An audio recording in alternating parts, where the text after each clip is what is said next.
Olá, queridos, eu sou Dário Brunet, eu estou hoje aqui com meu filho Daniel Brunet, no Estúdio Flecha.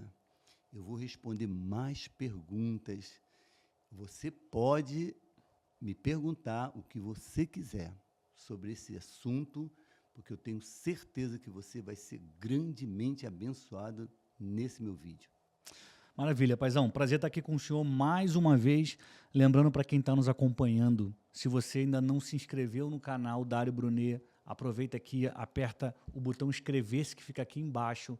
Deixa o seu like. Quando você curte o vídeo, você está fazendo com que essa mensagem chegue a mais pessoas, porque o YouTube vai entregar para mais pessoas quando ele entende que as pessoas estão gostando. Então, com um clique, você vai conseguir levar essa mensagem para mais pessoas, tá? As pessoas estão perguntando, pai, sobre a nossa infância, para você contar uma história da gente. E tem uma história de um dos seus filhos, que você não vai contar quem é agora, deixa para contar no final, que teve um problema de saúde muito grave, né? E eu queria que você contasse. Você lembra dessa história? É uma história antiga. É impressionante, né?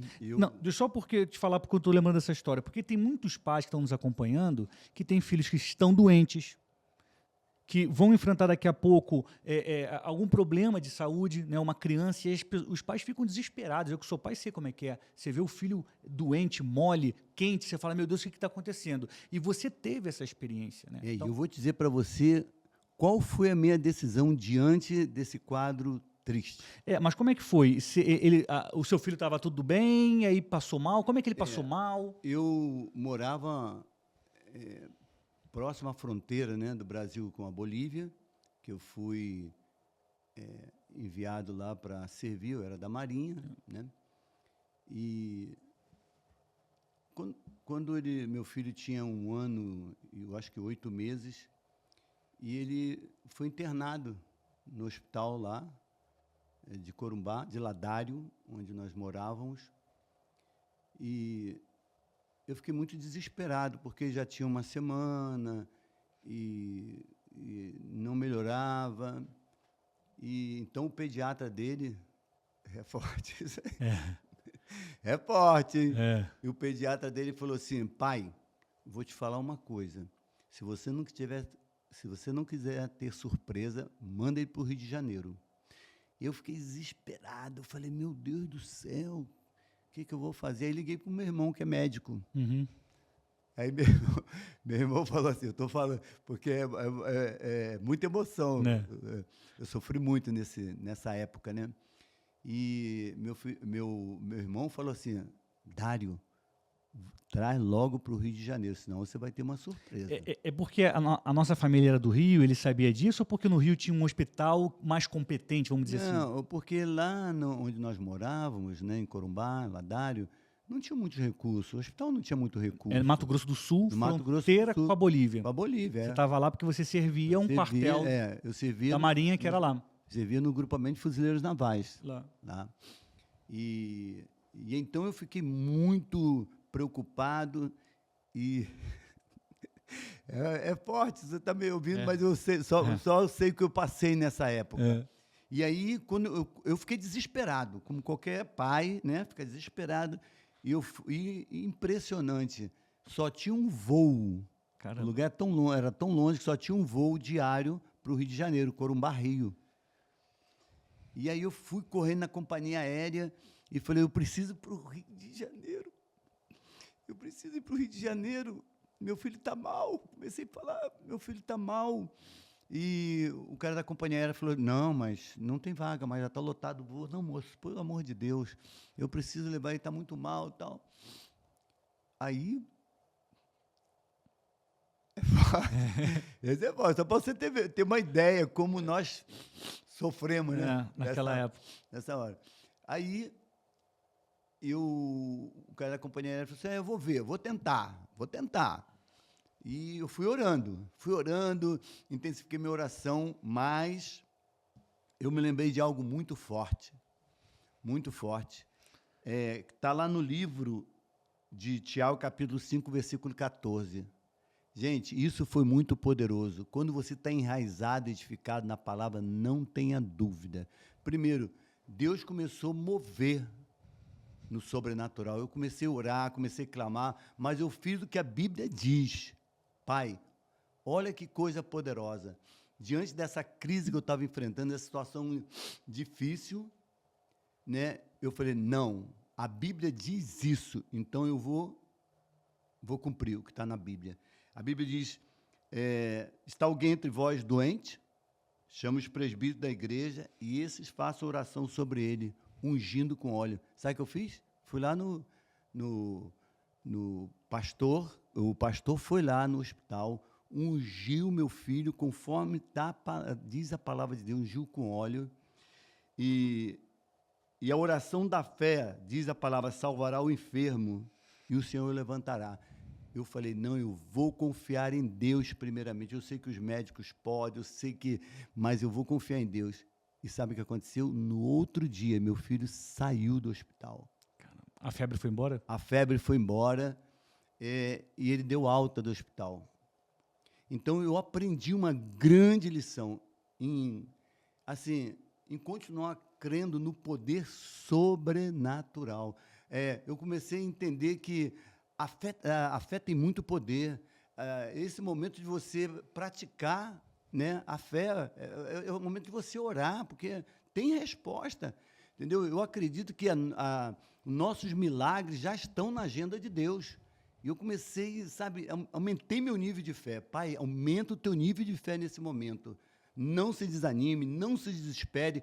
Eu voltei para a palavra e entendi que quando eu cumpro os princípios, Deus vai cumprir as promessas. Ele cumpriu as promessas.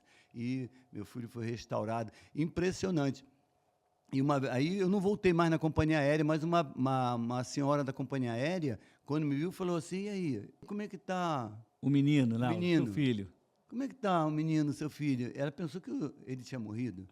E eu falei, não, está bem, não conseguiu sair do hospital, tá bom. Mas a cara dela me dizia isso, de tristeza, pensando que tinha acontecido o pior. E você conseguiu, afinal de contas, o avião para ir para o Rio? Não, eu consegui, mas não precisei. Não precisou.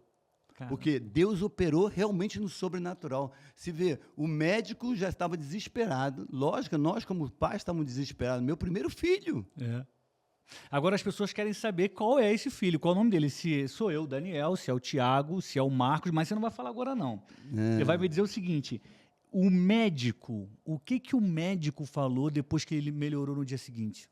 Não, o médico, na verdade, ficou perplexo, né? Porque ele já tinha me dado uma instrução para levar ele para o Rio de Janeiro. Coloca nos comentários aqui quem você acha que é um dos 3 filhos do papai. E depois, o meu próprio irmão, que é médico lá no Rio de Janeiro, ele falou, Dário, traz logo para o Rio. E aí eu fiquei mais desesperado ainda. Mas olha a importância de você estar cheio da palavra, papai e mamãe. Eu me lembrei, não, eu vou priorizar o reino. Eu vou acreditar no que diz a palavra. E Deus me deu essa grande vitória. Pode falar agora, qual é o filho? Mas eu imagino que havia também um investimento do inimigo. Claro. Porque você imagina se ele tivesse... Se acontecido pior ali, né? Ele tinha 1 ano e 8 meses. Hoje ele não estaria impactando uma geração. Se tivesse acontecido alguma coisa, o que não existiria hoje no mundo? É o Tiago Brunet, meu filho, que tem hoje realmente impactado uma geração. Caramba, pai, essa história é muito forte, né? Porque eu tenho certeza que muitas pessoas que passam por um problema, talvez tenha muita gente agora com um filho doente, às vezes uma doença crônica, que a criança vai precisar de tratamento para o resto da vida, ou então pode acontecer alguma coisa, né, que Deus nos livre, que a saúde chegue à nossa casa, mas se algo aconteceu, então se alguém precisar orar por um filho, por uma filha que está doente hoje, o que o senhor sugere, o que o senhor indica, o que o senhor aconselha? Primeiro, aumenta o teu nível de fé. Isso é a primeira coisa. Porque a Bíblia diz que sem fé é impossível agradar a Deus, né? Então, outra coisa, cumpra o que está escrito na palavra. O que a Bíblia diz? Tem alguém doente entre vós? Chama os presbíteros da igreja. Unge-lhe com óleo. Ele vai se levantar. Então, veja que eu tomei essa decisão. Eu acho que você precisa tomar essa decisão também. né? Vai lá, fala com teus líderes, teus pastores lá, quem realmente você está ligado, e pede para orar. Pede para profetizar sobre a vida dele, porque eu sempre digo que a palavra profética não tem data de validade, mas ela vai acontecer. E foi o que aconteceu comigo, e vai acontecer com você também. E o que é importante deixar bem claro aqui é que você deve sim procurar ajuda médica. Sim, claro. A Bíblia não fala para você não procurar. Não. Ela fala que você deve procurar o presbítero, o pastor, alguém para ungir o seu filho. É verdade. Né? Nossa família tem médicos, nós confiamos, nós vamos a médicos com frequência, né, pai? Verdade. Então, assim, nós acreditamos na medicina, na ciência, mas acreditamos no Deus que é todo-poderoso em primeiro lugar. Não é isso? Verdade. Queria que o senhor deixasse, então, para a gente encerrar, um versículo para quem está nos acompanhando, né, para aumentar a fé, para que ele possa meditar em casa, essa mãe, esse pai possa meditar. Eu prefiro repetir esse aqui. Então vai. Está alguém entre vós doente, chame os presbíteros da igreja. Olha só que coisa, que instrução poderosa.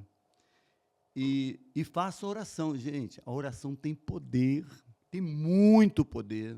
Você não pode deixar de orar diariamente. 1 Tessalonicenses, capítulo 5, versículo 17, diz: orai sem cessar. Em todo momento você precisa orar, principalmente nesse momento de enfermidade.